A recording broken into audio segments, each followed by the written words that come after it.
Kage for you, ladies and gentlemen. He likes to go for crazy, and we are going to see crazy. The brothers gonna be in the mid lane. Gushin Amon. Yeah. We'll see Few versus Drion, the two veterans as well. As Bren Esports wrap up their draft with their final pick up against a Paquito. A winning lane against Paquito. I don't know, if Bren really want to just play around this composition, if I'm looking at it, Esmeralda does well against Paquito, but if they want to really risk it, Terizla can be a very... It's a weird pick, but if they really want to engage heavily with their comp, a dive comp, ooh, Yuzong? No, Yuzong and... the Jade Slayer. Oh no, they go for Tez. Okay. Okay. They want to have the time burst heroes such as Amon here on the side of Onic. I'm not really sure what is actually gonna happen. Like, oh, what? It's Akai mid. It's Amon jungle. Amon jungle, Paquito XP. Okay, let's see. Let's see. What? It's Akai mid. Drion was on the Akai. Yeah, it is. Drion. It is. Oh my god. It is. It is Amon jungle. It is Amon jungle coming from the side of Oni. Welcome to Drion's world of crazy picks. Onic Esports really utilizing Drion here in the MPL Invitational 2022. But we'll see, ladies and gentlemen, here in this game, the decider. 1-1, it's back to a best of one, and Drion is in the mid lane, playing the Akai. Kyrie's on the Amon in the jungle. Wow. Oh my god, I never imagined that it's gonna be like that. I was like thinking the Paquito or maybe someone else that can go to the mid lane, but it's not. Actually, it is the Akai mid lane that is gonna be having a really good time with Sama to disturb the movement coming from Bren. And you know why it's brilliant? It's because they read the Gushin into the mid lane. Bren Esports picked the lane in the first phase, so it revealed where the Gushin was gonna go, mid lane. That's why now they can actually use the two tanks in the mid lane. It's because Gushin will have to go melee, and here Onic Esports will definitely have mid control. It's so intelligent by Onic Esports. And they are gonna be having so much CC to go against two assassins. Exactly. And it's a very hard battle for the side of Bren later on whenever they want to dive in. Who is gonna be the main target? I mean, like, it's only carry and also CW. Instead of that one, they have very, very hard frontliner from the side of Onic. And I think, like, right now, Iritel will be the only one that's gonna change the fate for Bren. If the Iritel gets a really proper farm, get something to handle up all of the pressure that is given from Onic, but in the mid lane, Drion, they're too tanky to handle all of the damage coming from Bren. Bren is having hard time to try to dive in, and whenever they want to dive in, it's Lolita and Akai. Like, what can you do against these two heroes? Especially Lolita in the early game, like, the damage is pretty huge, I might say, as a tank. Akai as well, the base damage is very high. To clear up the waves, to deal damage, just to poke. And again, why this really works early on is because Few is on an assassin. He has to go melee, and with the melee, you can really get punished by something like an Akai, like a Lolita early on, and you're seeing exactly that right now. Oh my god. Oh my god, and now this is like, they're having two barriers to create, to prevent someone from Bren to get close towards the turtle. And when they do, bots coming in and giving so much damage, apparently. Oh, Gwen forced to flicker out, Kyle TZ forced to pop the Tempest of Blades as the Lord or the Turtle was reset, but Kyle, whoa! Still able to find the steal, my goodness, against all odds, with everything placed on him.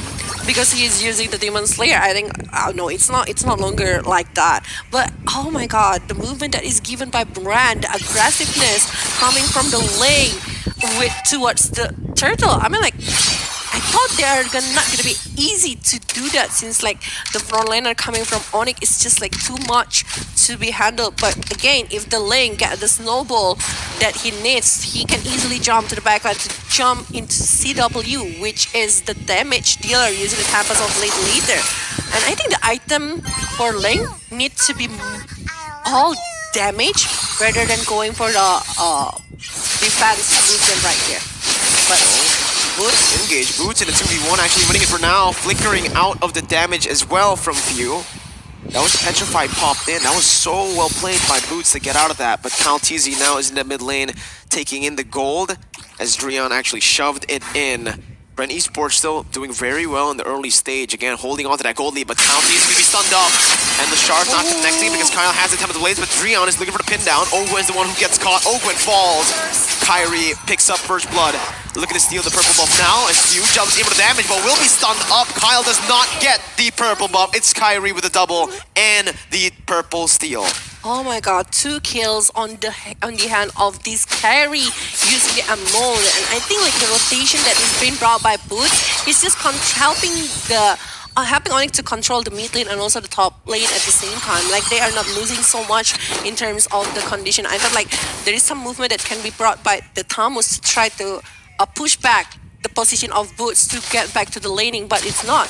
Actually, the Tamus, I think like if he is able to get over the gold shield turret along with this Calzi, it's gonna be a huge return to the side of Bren. But the difference is not too far so far. It's like 1,000 gold lead on the hand of Onic and Drian again. With he is giving so much information to the side of Onic, it's just giving so much moment for someone to open up with the Mana Blast just like now.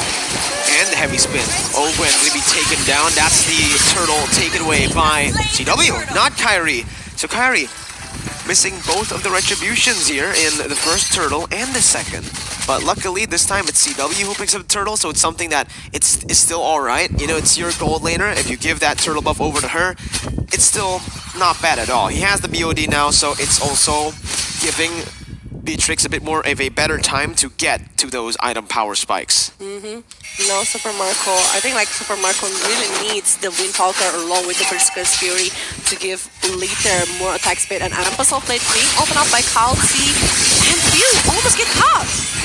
And again, Kyrie losing out in that retreat battle. It's actually, like you said, Calteezy who gets that purple buff as he's looking for more. Kyrie just going to invade the enemy jungle. Lolita opening up the map here as they're looking to siege down this mid turret with CW rotating as well with the Renner in his hands. That's mid lane turret falling. No, they don't commit onto it. They're actually denying minions. Yeah, it's a weird move by Onic Esports. I think one more hit from the Renner could have just definitely taken that. Or maybe from someone that is passing by, but they are going to the bottom lane. That's what.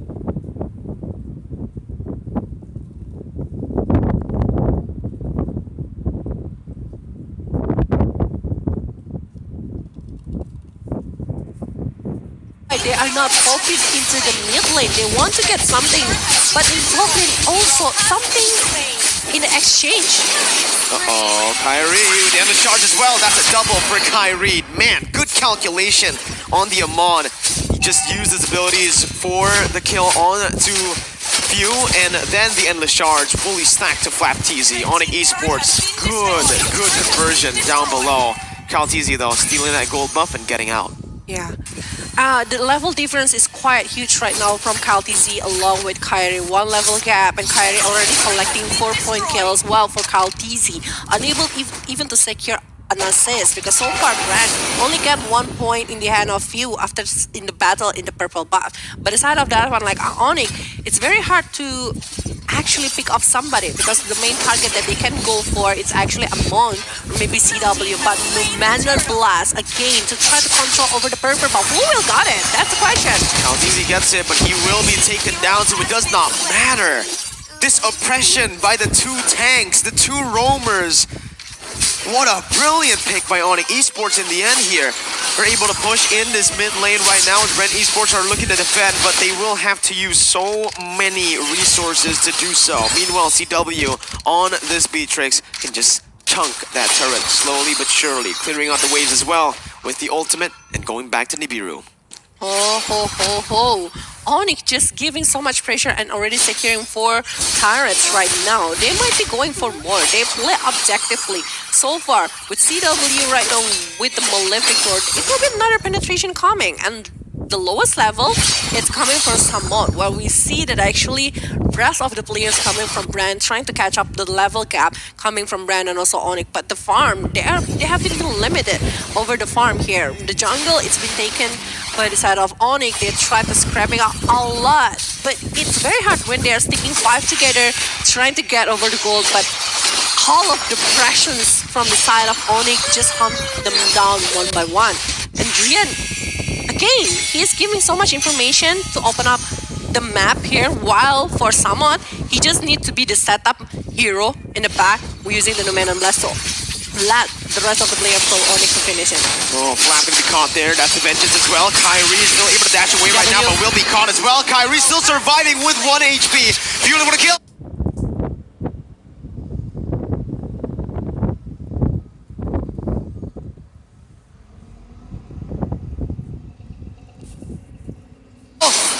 Kyrie who actually takes him down for a Super Marco with a shutdown, but it's CW who falls to the hands of Kyle TZ. 2 for 1 towards Bren as they have taken that gold lead, that 4,000 gold lead down to now just a 1,000 again. The targeting that is coming from Bren, they just know that they want to take over CW. That is the main target that they can got. And they got it really well. When Kyrie dives in, he's facing like 3 heroes from the side of Bren. Wow, the rest of it are chasing CW down. So it's a huge success because they get the shutdown for the Irrital. Super Marco will climb up over the gold and CW is also down. So it's a huge thing. Like you take down 2 cores from the side of Onic or Bren taking the... They try to change up the fate here, but Heavy Spin open up again and now pinning down Ogwen into the Lord. But there's no follow-up from the side of Onic. They don't want to do this Lord because they don't get the core from the side of Bren with the Heavy Spin. Exactly. It was a bit of a misplay by Drian. He was looking to get Super Marco with the flicker there, but wasn't able to get it. With the flicker burnt out and with no follow-up, it means that Drian will not have that kind of engage again for the next few seconds here, right? As Bren looking for the sword now, trying to capitalize on the fact that the resources have been burnt out, but now the wretched battle comes in. Kyrie finally wins it out, secures it. Drian gonna be caught, but he's only a roamer right now. It's a blast! Get next! 1, 2, 3! That's Boots wreaking havoc with the help of the team. Kyrie with a shutdown few. Gets a trade in against CW, but it's Onic with a 4 for 2 and the Lord in their hands. Oh my god, Samot with that Numenon Blast is just opening up a chance for Onic with the flicker combo here. Kyle TZ will be trying to cut off 1 wave of the minion, trying to buy some time here from the side of Bren, while the Lord is marching to the bottom lane from the side of Onic. They need to handle it. They need to give up the Lord, so they are not going to be able to push up over the base turret. But again, the setup that can be brought by Onic is a very huge one. Well, for talking about the high ground situation, I think the only one that can do it is only Super Marco with the damage that he have. Aside of that one, I don't think like Bren will be clearing the wave pretty fast. I mean, like there is Gusion, but it's a high risk to just jump in using all of the blades that Gusion have to clear this one. So definitely they will be putting a lot of resources to just handle this Lord down. Even if they put the resources here, that high ground, you mentioned it, Bren don't really have a whole lot of it. It's just Irithel that can really clear. Now with the Lord marching down on the bottom side, that's the base turret passive taken down. Drian with a miss, oh my god, a very good engage, but that's the damage. That pick off by View, brilliant as well to turn the tides, but Super Marco's taken down as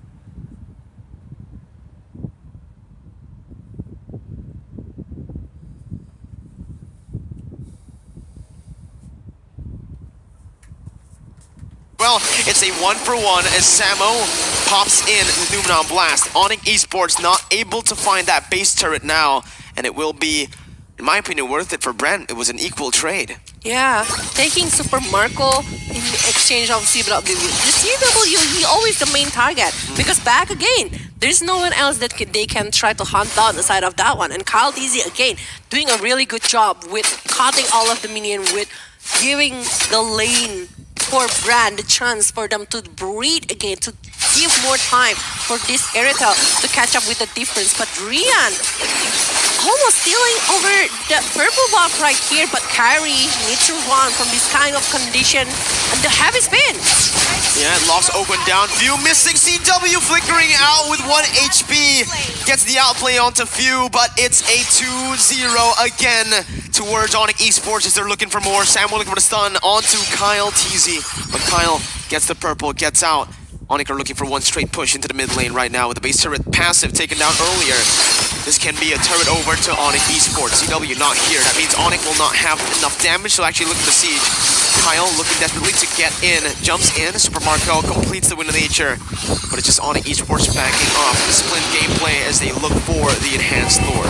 They are gonna be going for the lore. They want to play objectively, but the rest of the player from Bren knew it, and they want to contest this one. The information is being popped out here, but they reset the lore directly after seeing the movement coming from Bren's side.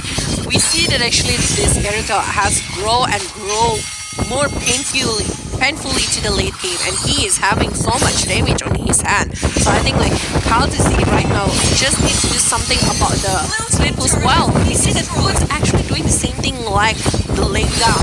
Now he's gonna be giving the pressure over the laning and giving the chance for Onic to try to contest over the lore because they have the information the lane is in the top lane, but the Metal Blast. Wow, what a pick by Samuel. Moving on blast on the bush, flickering out to get in range. Super Marco had no time to react, and that might just be it for Bren Esports. No chance to contest unless Kyle TZ makes a miracle play here, but he's not in range. It's Kyrie who picks it up with the endless shards and the retribution. On Esports 4,000 gold lead now looking for the base. Yeah, they're gonna be waiting for the Lord to move around here. And look at that carry already defeating. Oh, even the Blood Wings has also been done here in the hand of carry after the glowing one, Divine Glaive, Genius one, Heaven's Levator, everything actually. For someone, I think like the Blade Armor is actually enough. He just needs a proper setup here. And Drian, he's not even going for the Curse Helmet. He's going all defense here with the Athena along with that Dominance Ice. But Super Marco, I think he still needs the Scarlet Phantom or maybe the Half Cloud. The sustainability, he needs this sustain. And I was so surprised that actually he's not putting that one into the fourth item. He is doing it for the last item from the side of Bren.